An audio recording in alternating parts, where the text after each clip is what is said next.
Mga negosyante mula sa ibang bayan hindi muna papayagang magbenta sa pamilihang bayan ng Calasiao. Sundan sa report.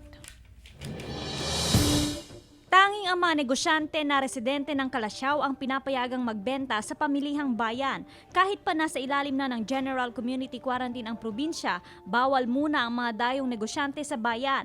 Pinapayagan dati ang mga dayong negosyante tuwing Lunes at Huwebes na market day. Siyempre hindi natin maiwasan na baka may dala silang virus or either vice versa, tayo ang makakuha sa kanila. Kaya iniingatan natin sa yung safety ng ating mga vendors at sa ating mga mamimili. Halos 100 dayong negosyante ang apektado. Ang ilan sa kanila nagbebenta ng karne, gulay at iba pang pagkain na kabilang sa essential goods.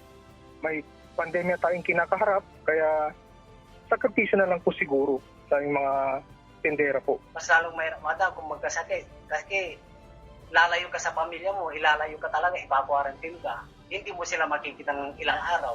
Wala naman daw problema pagdating sa supply ng produkto sa bayan na nagmumula lamang sa mga residente ng Calasiao. Joan Punsoy, Balita Amyanan.